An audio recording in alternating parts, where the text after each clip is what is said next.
A properly collected blood culture sample free of contaminants can help ensure accurate results that will improve patient outcomes. Gather all necessary materials.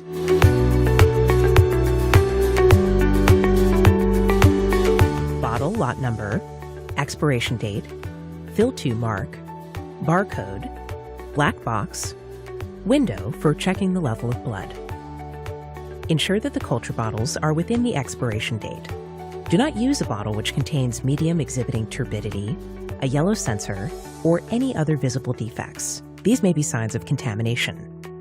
Do not use bottles which show any signs of damage, deterioration, or leakage. Wash your hands with soap and water and then dry them, or apply an alcohol hand rub. Prepare the collection materials in a clean, protected area to help minimize contamination. Before starting the collection procedure, be sure to confirm the patient's identity. Check that the laboratory form and labels match the patient's identity.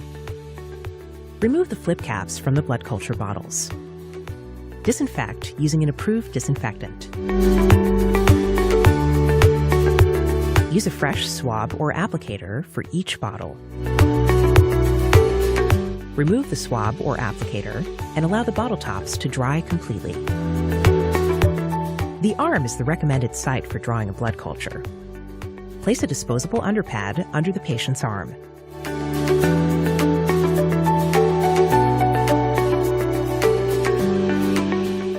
Locate the vein and apply a disposable tourniquet. Then palpate to locate the vein. Wash your hands with soap and water and then dry them, or apply an alcohol hand rub. Then apply well-fitting, non-sterile examination gloves. Disinfect the chosen venipuncture site using an approved disinfectant. Up to 30 or 60 seconds, depending on the disinfectant used. The venipuncture site is not considered aseptic until the disinfectant has fully evaporated.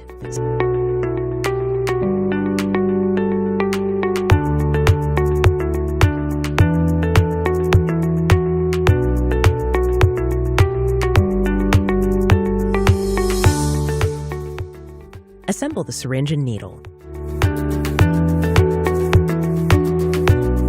Do not repalpate the prepared vein before inserting the needle. Enter the vein swiftly. Blood appearing in the syringe confirms a successful venipuncture. Release the tourniquet as soon as blood starts to flow, and always before it has been in place for 2 minutes or more. For adult patients, collect 20 milliliters of blood with the syringe.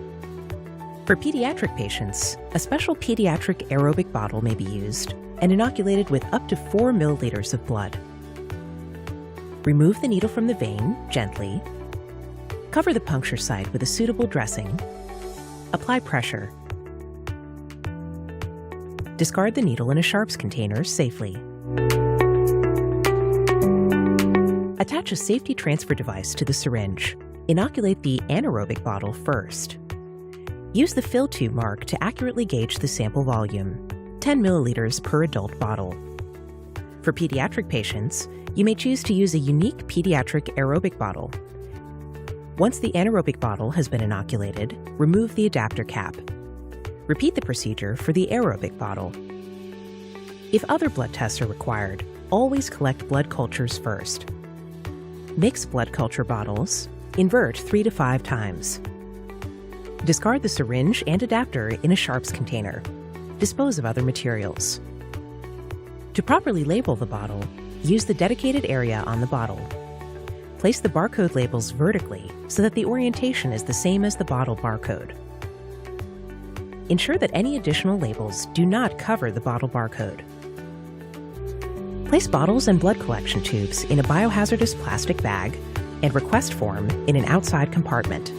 Transfer the inoculated culture bottles promptly to the testing laboratory. 3 important points to remember in regard to blood culture collection.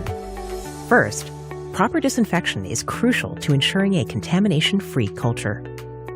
Second, sufficient blood volume will help ensure optimal organism detection.